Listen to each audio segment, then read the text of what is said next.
Hello and welcome. What the fuck? We'll just restart that. Blip, blip, blip, blip, blip. Here we go. Hello and welcome to Three's a Crime, a true crime podcast. I'm Tori. I'm Emily. And I'm Lindsey. And that's our intro.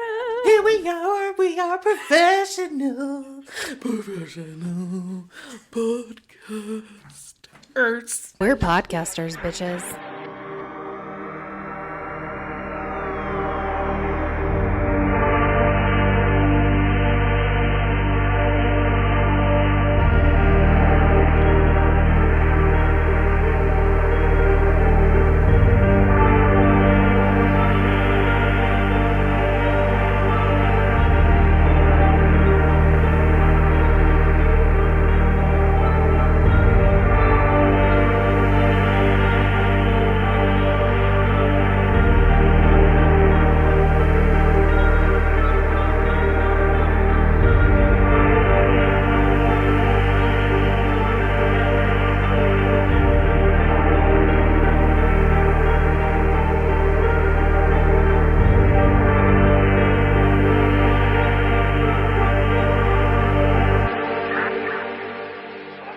Hopefully this week.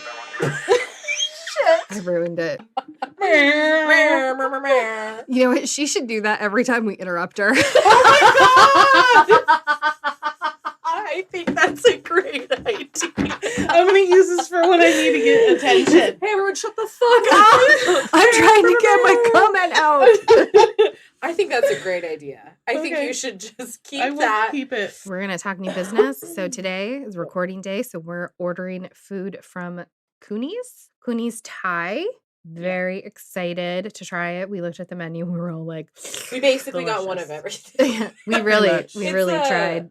It's going to be a lot of food. We're We're going to take a picture of it. Do you want wide rice noodles or do you want thin? I want the wide ones, baby. And then Give me those girthy noodles. for me, it was between. Like that big old noodle. But to start out today's episode, we wanted to give a shout out to Megan and Trisha. Thank you to our two newest patrons. We love you guys. Thank you, my Trisha. I love you. Just as a reminder, the Patreon really does go to help support us produce this podcast. Yeah. And all of the money we receive does go back into the podcast. So we thank you guys so much for believing in us and giving us your monies. We're working on stickers. We're working on merch. We're working on everything currently. And Patrons, we are working on your gift basket. Because all of our patrons get a cute little love package when they sign up. One more reason to be loved. Yeah, one more reason. So for those of you that have already signed up and are patrons, know that we have you on a list. We are getting these things together. So does the FBI. The FBI also has you on a list. And we will be getting that stuff out to you. It's taking a little bit longer to get things made than we had initially anticipated. So just know that we are getting that stuff around. We don't need to shoot any shit. I do want to know what people think about those. I would love to know. I would love for people to like DM us and tell us what you think about the episodes that aren't specifically towards like a story we've researched. Oh, I do have one thing to mention is that on April 10th, we are going to be doing Emily's movie night extravaganza. And we are indubitably doing that. Oh, indubitably. She's waiting all day to use that word. Indubitably doing that at the Grand Hotel in downtown Spokane. Yeah, so we will be doing some live videos throughout the evening, maybe on Facebook, maybe on Instagram Live. It's going to be just kind of whenever we feel like it, but we are going to be making Emily watch at least Ghostbusters. Yes, at least. And I think we had a list going of other movies that Em needs to see. So if you think that there's something that she really needs to see. And you can email us anything to it, threesacrime@gmail. Yeah, threesacrime@gmail, or you can contact us through the website. You can also sign up for updates through the website as well. And that's just threesacrime.com. Okay, so today I am going to take you guys on a frickin' ride. A journey? Let me tell you what. Scared of this fucking bitch. I'm excited. I just kept finding stuff, and it took me down roads that I just I don't even know. So we're just going to jump right into it. Today, we're going to be talking about Diane Downs. She was born Elizabeth Diane Fredrickson in Phoenix, Arizona on August 7th, 1955 to Wesley and Willadine Fredrickson. Growing up, she was apparently a good, albeit talkative kid, but things changed when she was about 14 and she started acting out, wearing more provocative clothing, boys, the whole thing. Also, later in her adulthood, she claims that her father molested her when she was 12. Okay, like that could be, kids do act out in different ways when things like that happen. But I believe her father denied that, and I don't, anyway. She graduated from Moon Valley High School. While she was there, she dated a guy named Steve Downs, who was a few years older than her. After he graduated, he went into the Navy. When she graduated, she went to Pacific Coast Baptist Bible College. That is a tongue twister. Pacific Coast Baptist Bible College in California, but was expelled after 1 year for quote unquote promiscuous behavior. And she returned back to Arizona and her parents' home. On November 13th, 1973, she married Steve Downs, that high school boyfriend, after he returned from the Navy. And she was only about 18. And one account that I had said that she had run away from home and she married him, so I don't know if she loved him or not, but it definitely get out of her family. Exactly. And, she... From all accounts, they had a tumultuous relationship, but they were really young. I mean, they were kids when they got married. How old were they?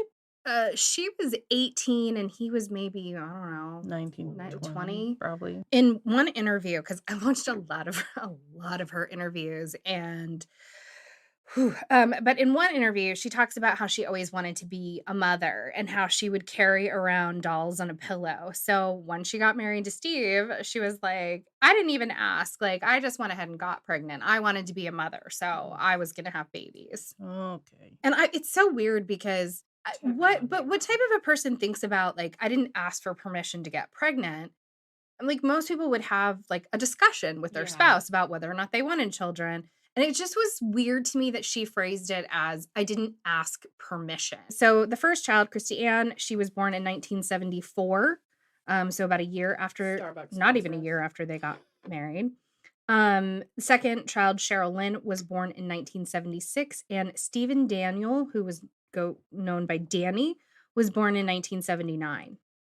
In 1980, Steve Downs divorced Diane. By her own admission, she had had several affairs, and, I think it was common knowledge between her and Steve that Danny was not his biological son.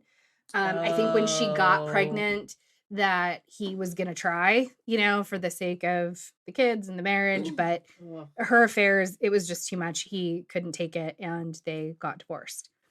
In 1981, she had an affair with a married man who was a coworker of hers in Arizona. She became quite obsessed with this guy and wanted him to leave his wife. Ooh. And he started to get really freaked out at how clingy and needy she was, and apparently tried to break it off several times. She ended up moving to Oregon, but they did keep in touch. Apparently she would still go and see him. On their last encounter, though, he was really like, I'm ending things for good. And he tells her in no uncertain terms that while he likes children, he has absolutely no desire to be a daddy to her kids. Like, no interest whatsoever. This was in Oregon? Is this a local case? Kind of. Yes, she was in Oregon when she did what she does. Anyway, she became obsessed, like I said, with this guy, and then so he breaks it off. And later, when he was interviewed by police, he had said that Diane stalked him and that he felt that she was potentially willing to kill his wife if that meant she could have him, and that he was relieved when she left Arizona and moved to Oregon. So she's a real Stacy from Wayne's World. Remember, got him a gun rack. They weren't dating. No. Have you not seen it? I'm gripping the table. She flings the table out the window. Really angry. I mean, I saw Wayne's World when it came out, which was like probably close to 30 years now. And I think I saw it like once. I was not into Wayne's World. I was not that kid. Oh no. Guys, I'm pretty sure that Lindsey has just broken up with me. So in 1982, now this is debated, and I think that it is true. Diane herself talks about it. It's, but I've heard other people say that it didn't actually happen. But anyway, in 1982, she tried to get work as a surrogate, but failed the psychiatric screening and was labeled psychotic but intelligent. Oh my God. And that made her laugh hysterically. She loved that. That entertained her to no end. Psychotic but intelligent. So that's like the worst fucking combination. Terrible combination. Right. But what is even more terrifying is that eventually she did get a surrogacy contract, and in 1982 gave birth to a daughter, Jennifer, and Diane was paid $10,000. She was so satisfied with being able to have this baby and getting 10 grand for it that she decided to start her own surrogacy clinic, but apparently that ended very shortly after it began. Thank God. On May 19th, 1983, 27-year-old Diane loads up her 3 kids, ages 8, 7, and 3, to drive around and go sightseeing. Oh, God. As she's driving, she notices a back road she hasn't taken before. Nope. It was a little after 9, and the kids were asleep in the back of the car. Diane said that she often liked to take back roads when out sightseeing. So this is my first problem with the story. This is very and you guys will remember this was my problem with Dr. Dick's story about we loaded up the car and left at 9. Okay. Lies. I don't have children. I said that before. I'll say it again. Aren't most young kids of this age in bed by 9? But the thing that really, really, I'm just like, what? And nobody, in no article that I read, nothing that I saw, any of the interviews, nobody's like, why would you go sightseeing at night? I'm from Pennsylvania. We do weird shit. We used to go spotlighting. And it was literally, you would take a spotlight and you go out and you would look for deer, because if you shone the spotlight on them, they'd freeze. And this is why people hit deer, because they get in the road and they see your headlights and then they freeze and then you hit them. And I had never seen this until I moved to South Carolina. There are these things called deer whistles that you can actually put on the front of your car. And so when you drive, as you drive, the air goes through the whistle and it emits a sound that is supposed to keep them away. That's brilliant. Yeah. But anyway, I don't know who goes sightseeing in the evening. So that really not normal. It bothers me. Activities. To no end that she was like, oh, we're going to go sightseeing. Now, Diane claims that while she was driving on this back road, a man on the side of the road flags her down. And she says she stops to offer help. She said she wasn't nervous because she had picked up hitchhikers before. You've got 3 kids sleeping in the back of your car, but you're going to stop for this dude. Now, even if I did, because I might stop to see if they need help, I'd be cracking my window, yeah, what do you need? You know? Or I would drive to a gas station and call the police and say, hey, there's a guy out I have a firm belief you help nobody. Road. I don't want to help anybody. I'm sorry that you're a fucking hitchhiker. Right. I'm not about to die today. Well, and the thing was, she says that he flagged her down like he was in distress. He needed help, which is why she stopped. Nope. I would not on a dark dirt true road. Crime podcast. Rule number 1: in the dark, some man flags you down. You keep driving. That's my rule number 1. But so she just pulled over and was like, hey, bro, what's up? Nope. Diane claims that the man told her that he needed her car, to which she replied, you must be joking. She said that he then demanded the car and pushed her out of the way. And so from the outside of the car, through the driver's side window, he shoots the children. Oh my God, wait, what? wait. This is the best, most pure reaction. I love it. I need you to say that whole part one more time. Okay. Holy so Diane fuck. Pulls over. The man walks up to the car. Diane's like, hey, what do you need? And he's like, hey, I need your car. And she's like, you've got to be joking. And he's like, absolutely not. I need your car.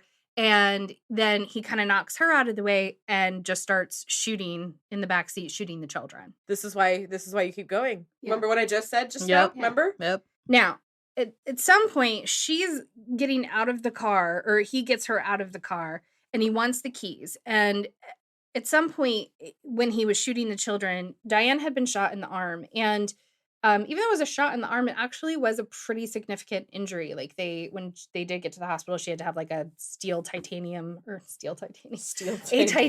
plate or something put in her arm. So even though she was only shot in the arm, it was a significant injury. Anyway, she said that she takes the keys and she fakes throwing them in the opposite direction. And as the shaggy-haired like with the man, dog? Yeah, like throwing a ball and palming it. Okay. So she says she throws the keys, and while he turns and is distracted, she jumps back in the car, turns on, she drives off, and the door just swings shut on its own. She says she immediately drives at a high speed to get to the emergency room. Just about 11 o'clock, Diane shows up at the emergency room with her kids. She jumps out of the car. She's apparently screaming, somebody just shot my kids. Police come, and while the kids are being treated, they take Diane back out to the scene. So she shows them where it was, and they were able to locate some 22 shell casings that came from a 22 caliber weapon, but not the weapon itself. When they got back to the hospital, Diane was informed that Cheryl, 7, who was the middle child, had died, but the other 2 had survived. Danny, 3, was paralyzed from the waist down, and Christy Ann was clinging to life after suffering a stroke from low blood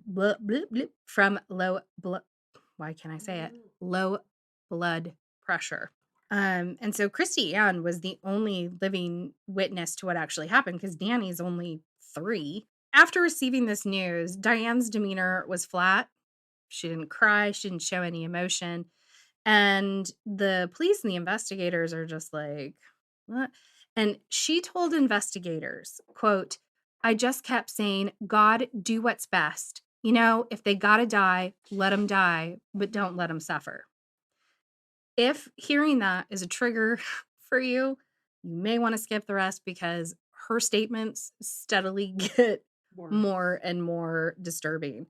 One of the doctors that was interviewed in the 2020 special said that after working on Christy, who had passed, he went to look for the mother, and when he spoke to her, that there was no emotion, and all she said was, that really ruined my new car. Got blood all over the back of it. I wish you guys could see Emily's face right now. What the fuck, man? Yeah. So her odd demeanor and the considerable lack of empathy led her to be a suspect almost immediately. They're like, no need for an investigation. We know what's happened here. Right. So the police suggest that Diane, they take her to reenact the crime so that she can show them what happened.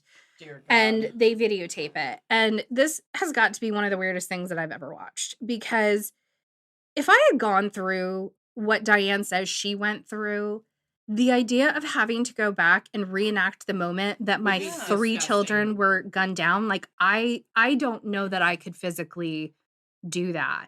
And when you watch Diane, did you see it, Lindsey? I've seen clips. So she she is there, and she's just like, during the videotape reenactment, she shows the investigators like how she faked, and she's literally doing it like, and then I threw the keys like this, and then I jumped into the car, and I mean, her like she's just like cool, she's like acting. But I mean, yeah, it's more like, yeah, I mean, that's basically how she's talking, and she's like kind of giggly and whatever. Anyway, as she's getting in the car, she bangs her cast, and she's like, "Oh, I just banged my cast," and as she's doing that, she makes a statement, "This is worse than," and then she stops and she goes, "Okay."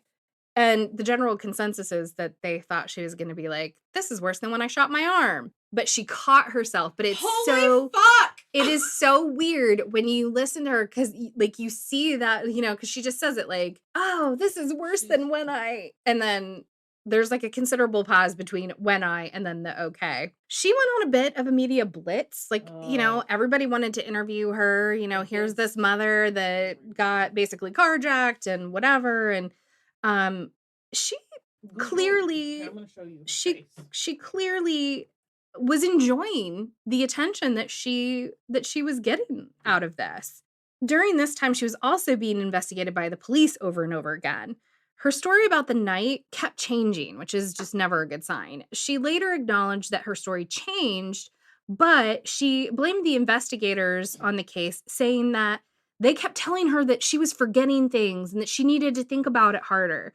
Again, she's blaming the investigators, telling her, "Oh, you didn't, you're not thinking hard enough. You have lapses in your memory." And so she said she would dream at night and she would see these different things in the dreams. And then she just assumed, like, oh, this must be my subconscious trying to fill in these details. And that's why I told the police different stories, because they kept telling me that I was missing things. And so I was just telling them what my dreams were, thinking that maybe this is blah, blah, blah. What the fuck? In one of those interviews, she tells them, she's like, "I know who the shaggy-haired man is." And, and they're like, "You know who it is? You know who shot you and your children?" She's like, "Yeah, I know. And I'm not telling you, and I'm out of here." And she like storms out, and it's just, yeah, bizarre. She also told police that she didn't have a gun, but police were able to confirm that she had bought a .22 Ruger in Arizona, and both her ex-husband and her ex-lover confirmed that she did have a handgun. When they searched her house, they did not find the murder weapon, but they did find unspec casings in her house with extractor marks from the murder weapon. And the extractor, I had to Google this because I was like, I don't know what that means. An extractor is the part of the weapon that removes casings of previously filed cartridges from the chamber so that a new round can then be loaded. So it's like an automatic, like it pops out the empty shell case and the new. Anyway, yes. So they found unspent shells, but those shells had the same markings as the guns or as the casings that had been fired. So it was showing that they had been in the weapon. Is what the police were saying. They also found her diary. Oh, God. And it was kind of clear how obsessed she was with that coworker. Within it, she had like written letters to him. And she was saying things like, "My kids aren't really a problem," or something to that effect. Ooh. And she also called him from the hospital on the night of the shooting. Like they got to the hospital and like the first person she calls is this dude. It also didn't help that her version of the story didn't line up with the evidence.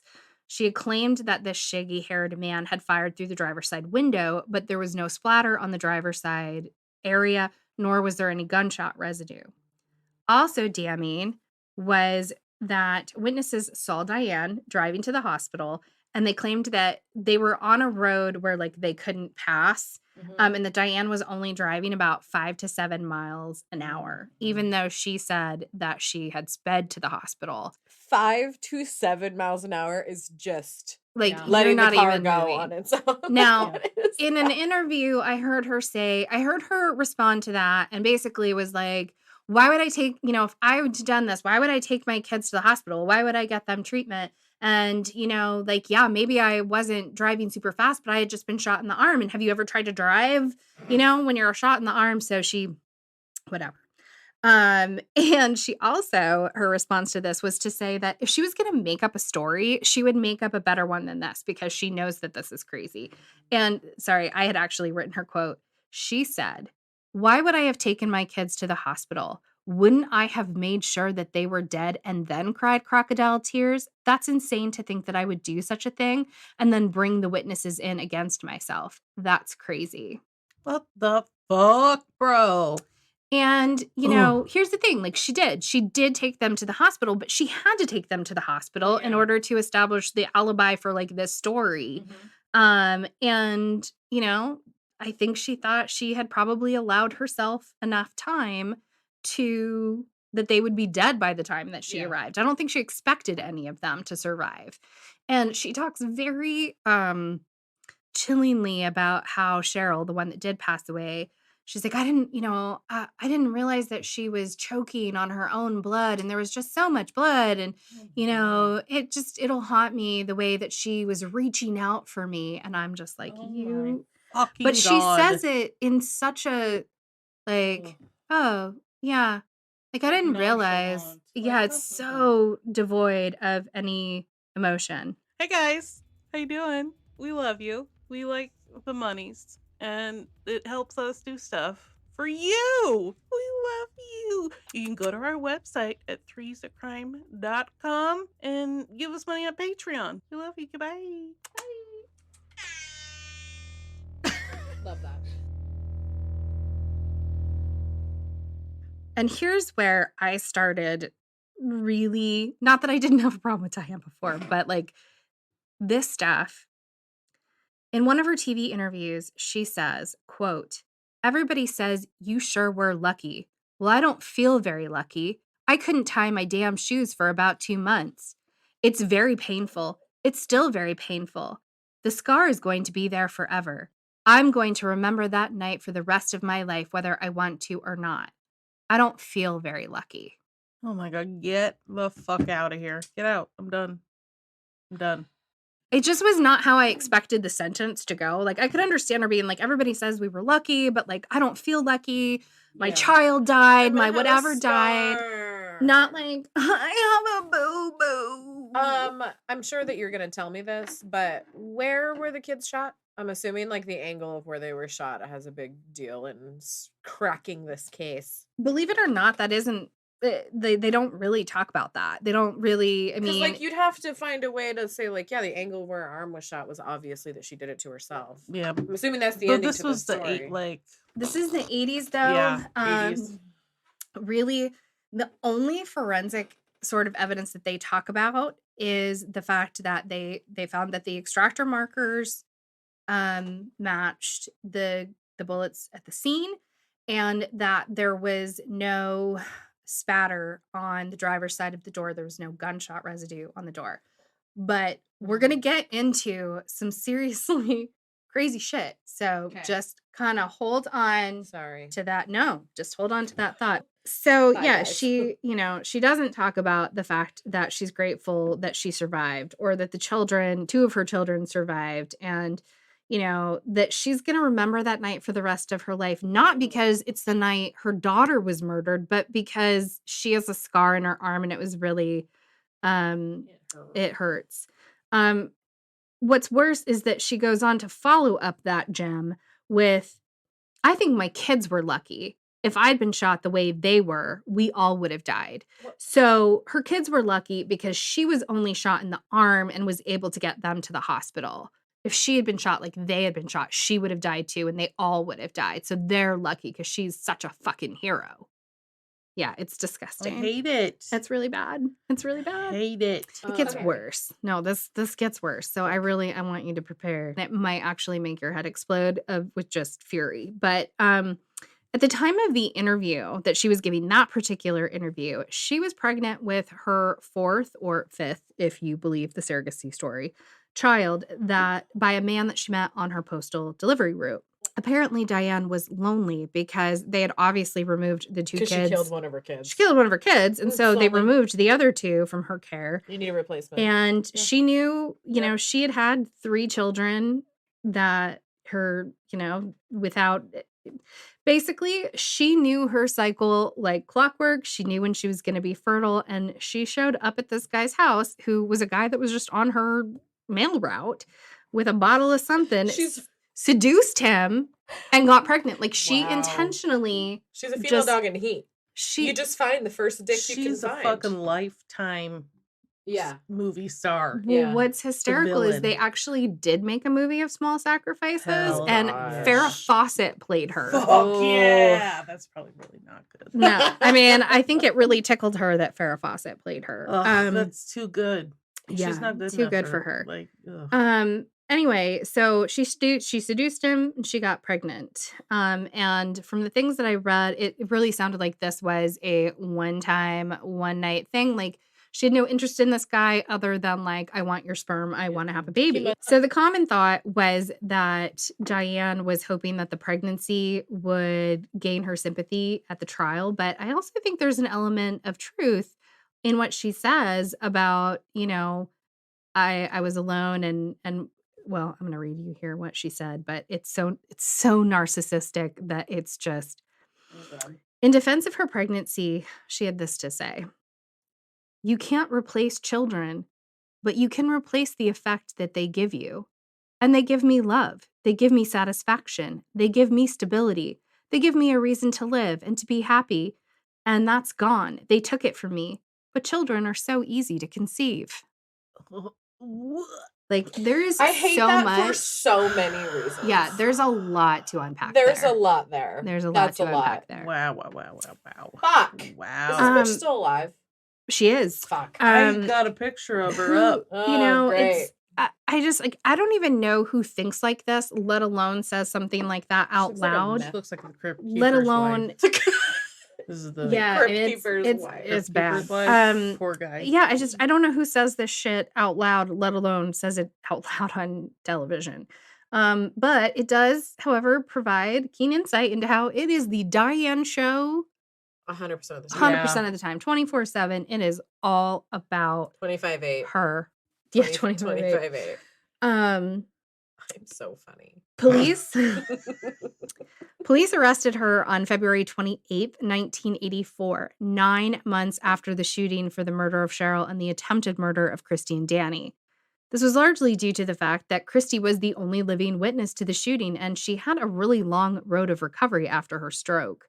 She had lost the ability to speak and had to relearn all of that. Poor girl. It had been reported while she couldn't speak that anytime Diane was in the room that her blood pressure would raise. Oh, I'm sure. Oh my God. Could you imagine? Yeah. Like, your mother just pointed a gun at you and shot your sister. And like now she's killed your sister. The district attorney, Pat Horton, wanted to wait until Christy was well enough to be able to testify. So that's why it took 9 months, is that they were waiting for like Pat Horton gave an interview where basically he was talking about how there's an airplane over us. I'm gonna try and cut it out, but if I can't. Like, it's really loud. Oh my God. One was driving over me. One was flying over me when I was in Cheney. And you know that area of stretch between Cheney and Spokane where it's like low flying aircraft, like in this area. This thing was like right over my car. It was so loud. My whole car was rattling. I was like, I am going to die. I just drank a flight of mimosas. And I'm like, oh, I don't like this. Anyway, so at trial, Diane walks in heavily pregnant, her hair and her dress is styled like Princess Diana. If you can find that picture, like she really does kind of resemble Diana. But if she thought that was going to save her, she was wrong. Christy had regained the ability to speak, and when asked who shot her on the witness stand, Christy said, "My mom." At this point, when she testified, she was 9. Christy testified that on that dark road, her mom pulled over, got something from the trunk, and just started shooting. On June 17th, 1984, the jury found her guilty, and she was sentenced to life plus 50 years.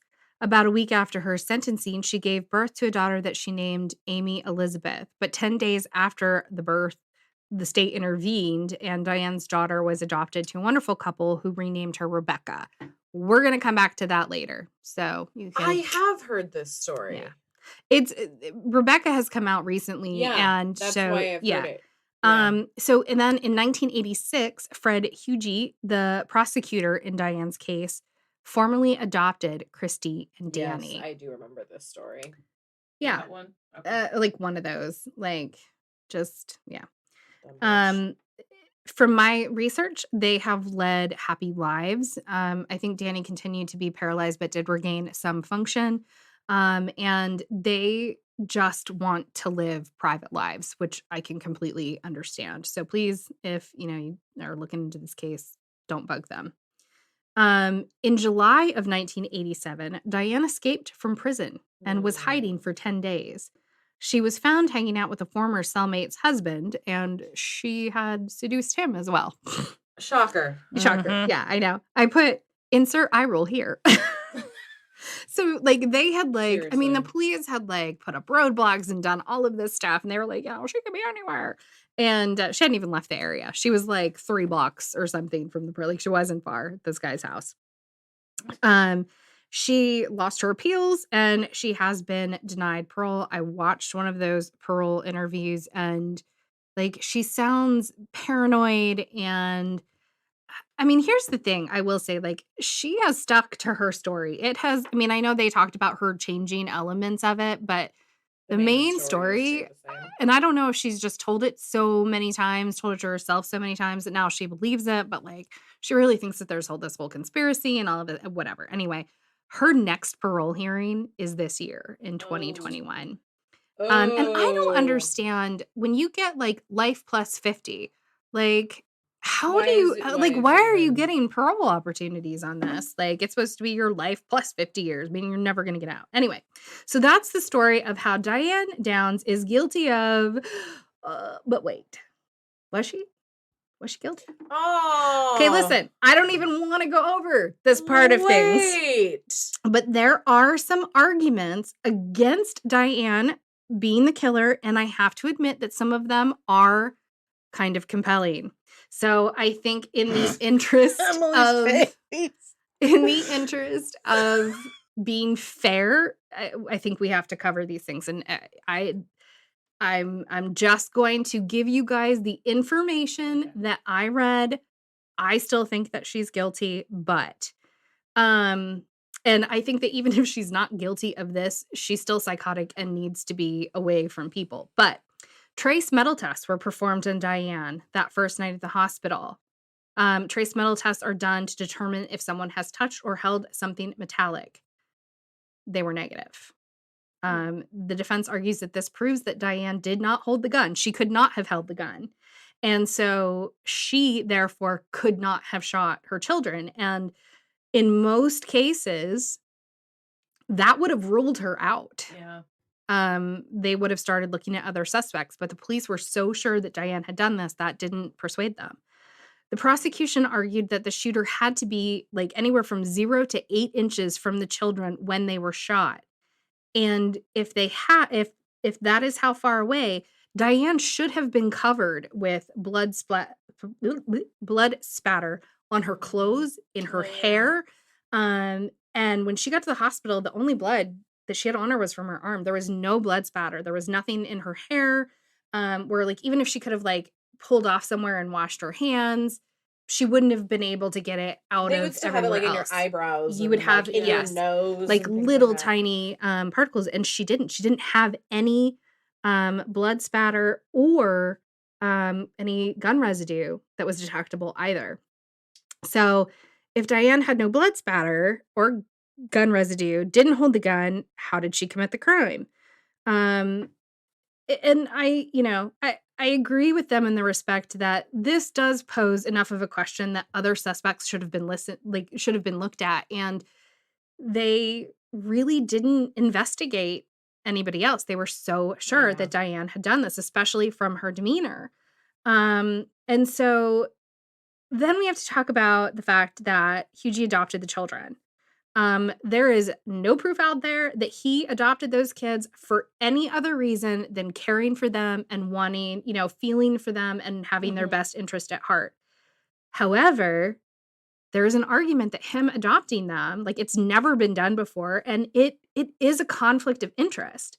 Yeah. Christy had a long road to recovery, and she was interviewed like hundreds of times. And supporters of Diane believe and argue that Christy was coached on what to say and was fed the details of what happened to her that night. And after a stroke, and that's could she have been malleable? That was the argument with Allen versus Farrow, right? Was like, you're never supposed to interview children that many times in a small amount of time, because then the story starts going to, which is obviously not what happened in that case, but it's an argument. But it is an argument. And so, again, I want to be super clear. I did not find any evidence to support this claim, but if you watch police interrogations, particularly bad ones, and this made me think of Brendan Dassey from Making a Murderer, if you've seen that. Yeah. Where he is a highly vulnerable. Yeah. And so anyway, I can see how the claim was made. And if it's true, then that kind of makes the adoption creepy, because an argument can be made that he adopted the children to make sure that Christy didn't recant. The other argument is that if he wanted these children, then he had to ensure that Diane was convicted in order to be able to get them. And so Was Wow. he Did he adopt them before or after she was convicted? I don't know when they initially came to be with him, but the official adoption was in 1986. So it was after she was convicted. And I think it's interesting that they didn't go to her family. So there is a Diane Downs website, just dianedowns.com, which is, I think her father, Wesley, put together. I think somebody helped Wesley put it together. And he claimed that Fred Hughes wouldn't allow them to see their grandchildren. And there's like a little screenshot of something that says like, they are not your grandchildren, and you are in fact nothing more than a stranger to them, or something like that. So he would not allow them to see the kids. And, there's no proof that there was anything wrong with the Fredricksons, other than having this daughter. Due to Diane's behavior, the police were convinced that she was the culprit, so they didn't really look into anyone else. But at least the family of Diane, mainly her father and brother, have put forth another suspect by the name of James Clare Haynes, who was said to have been hired to put a hit out on Diane. According to the family, James Haynes confessed on several different occasions to both his family and his friends.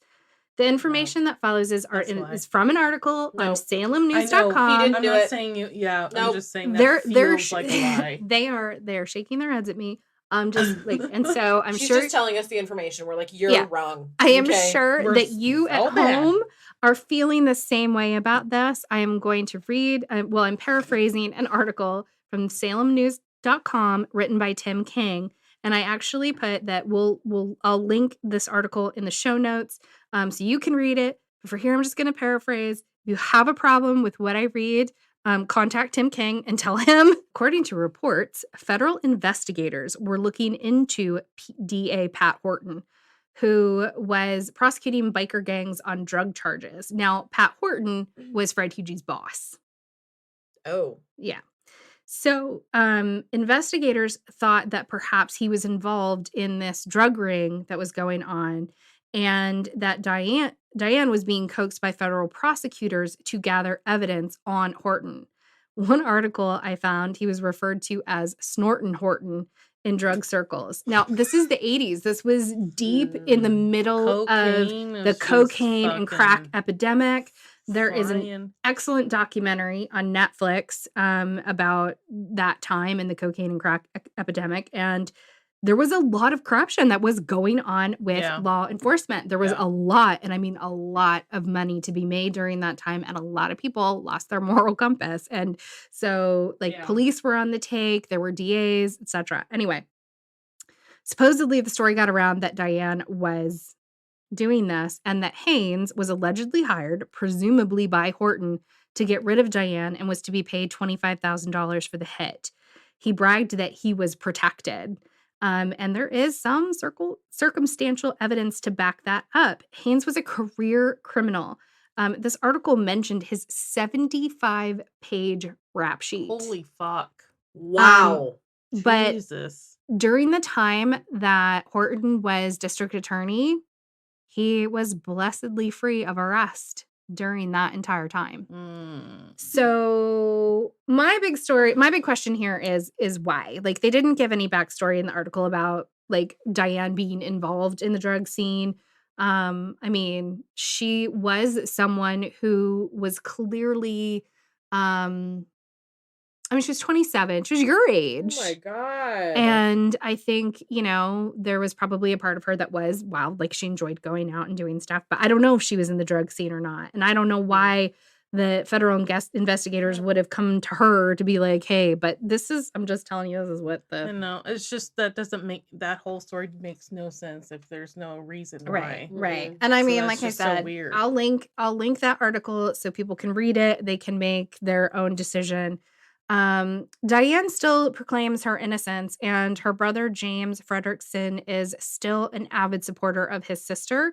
DianeDowns.com is completely full of their version of evidence, things that weren't involved in the trial. And I mean, I don't know if you guys remember, I messaged you probably about a week and a half ago where I was just like, oh my God. And you guys were like, what? And I'm like, no, never mind. It'll be better if I tell you in the story. It was this. I was finding, like, because anything that I had researched up until that point never gave any kind of indication that there was a contrary argument for Diane. And then when I started looking into it, like I said, there were some things that I'm like, okay, well, I still think that she did it, but had they investigated James Haynes, had they done certain things, I think it would have removed some of the doubt. Anyway. I want to know the angle of the bullets. I mean, I'm like annoyed that that's not in the story. Like that seems like evidence that like would be very important. You would think in recreating. I didn't find anything. This website it's old. Fucking like GeoCities. Holy God. And everything is red, blue, and highlighted yellow. Brittany would have a shit fit. Wesley Fredrickson did put that together, and he wrote some open letters to James. Isn't that his name? James. I've already forgotten. James Haynes. Which you can read. But Wesley Fredrickson, Diane's father, passed away in 2017. And it's crazy to me that he continued to support her even after she had accused him of assaulting her. And I don't know if that's true or not, but he still supported her even though he denied that. And they, it talks about, why didn't she cry? And he says, well, that's how he raised his children, is that you don't, like suck it up. You don't show emotion. And, maybe some of that is true. So the baby that Diane had that was taken from her and adopted out, that baby became Rebecca Babcock. And I'm only using her name here because she actually came forward with her story. And has been on several shows.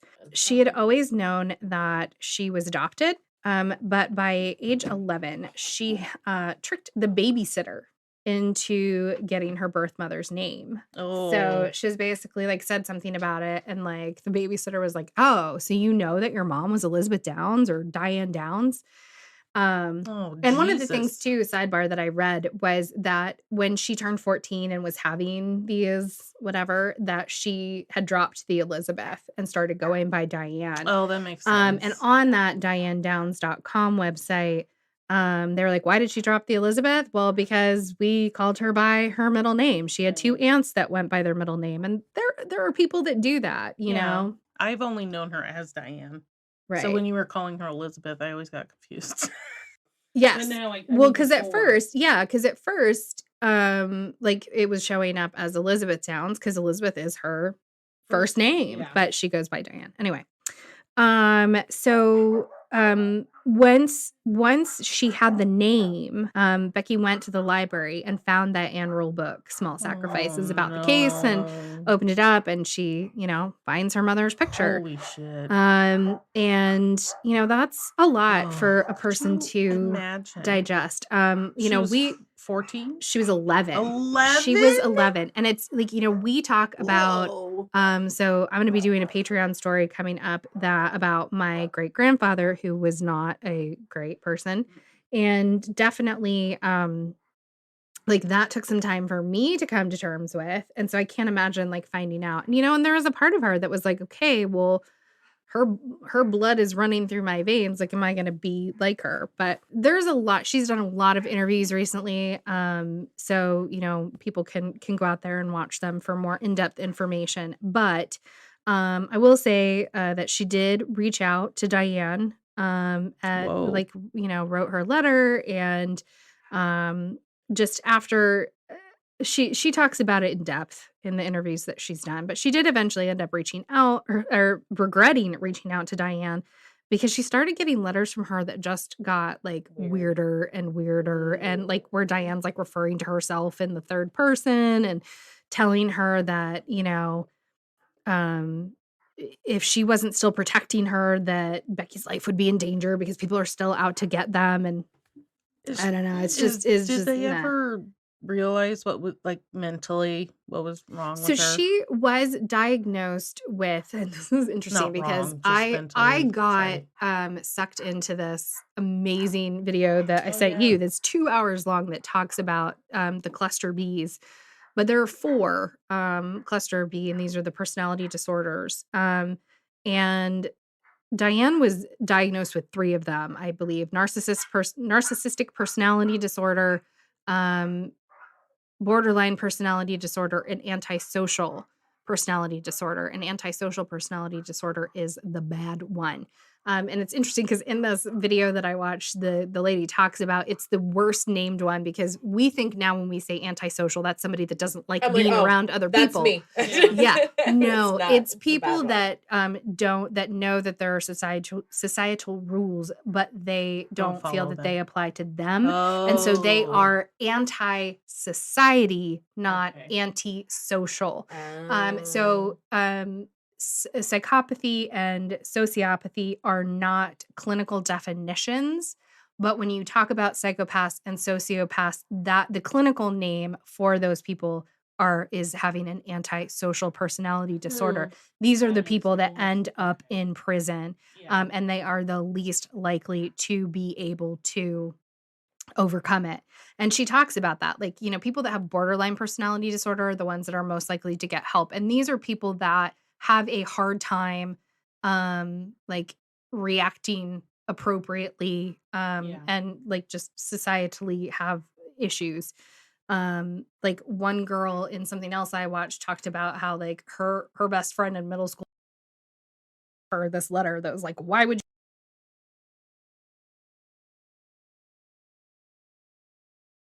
And so, but Diane was diagnosed with all 3 of these things. And I listened to a mental health professional that had talked specifically about her diagnoses and not really feeling that those were necessarily accurate descriptions. But I mean, I would say that they are. Kind of going back to Becky. She grew up with great parents, and for the most part, she had a good life. Finding out who Diane was and what she had done definitely affected her. And there were years where she struggled with drugs and alcohol, but she's grown into a beautiful woman. She's a mother, and her, purpose in life now is helping others with situations like this. She is, however, still looking for her birth father. Apparently, only 3 people in the world know his identity: the man himself, Diane, and Anne Rule.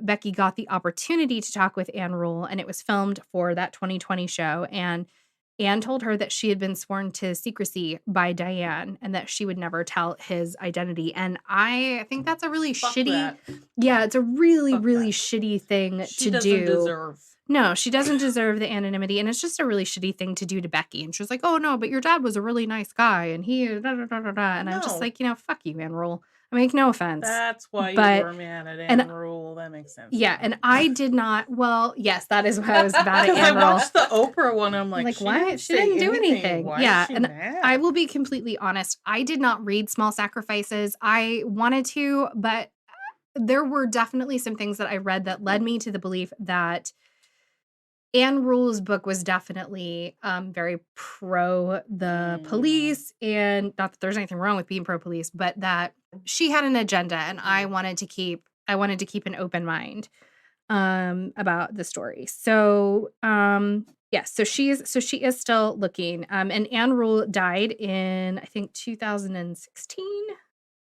So she took that secret to her grave. Not even a deathbed confession. Not even a deathbed confession. God damn it. That said, it's led to one of the most interesting, no shits of the story. So Becky has teamed up with Melissa Moore, who is the daughter of Keith Jesperson, the Happy Face killer, who is a story that we're going to cover because he's another local serial killer. Face or the Happy Face? So the terms are used together, but his technical title was the Happy Face killer, but it's the same guy. So his daughter. And so she's teamed up with Becky to try to unravel the mystery of who Becky's biological father is. And they have a podcast called Happy Face Presents. Two-Faced is the name of this season's show. that has them unraveling the mystery. And I have not yet listened to it, but it is now on my list. That's so interesting. Yeah. So this one, like, it went a lot of different ways. Wow. I think she did it. I still think that she did it. Now, one of the other things, though, that is really interesting is that when the guy said that he was following her and she was doing this 5 to 7 miles an hour, she didn't like throw anything. Like, she didn't throw like the weapon or gloves. Cause I was like, well, maybe she wore gloves. Maybe that's why she didn't have gun set or didn't have, metal on her hands or whatever. But she didn't have the opportunity apparently to dispose of anything on the way to the hospital. And 2 of the children were still alive and she did take them. Now, again, like I said, I think that she had to take them to the hospital in order to have her alibi for her story. But anyway, so Linz, do you still think she's guilty? Yes. Oh yeah, 1,000%. I want to know what the bullet whatever's look like. Trajectory, angle. I did not find that, but I also didn't specifically look that up. Well, so I will look into Diane that. Downs website from 1987. Yes. This is You can see if there's anything there. Dial up is But that's still it. So happening. our food's here. So I think we're gonna wrap this up recording. We're gonna go eat. You sound like Chris Pratt from Parks and Rec when he fucking in his That's band. better than So there you go. So like what we're doing, enjoy the podcast, consider becoming a patron. For as little as $5 a month, your contribution directly goes to producing this podcast. To join our Patreon community, find links to our socials or contact us, go to threesacrime.com.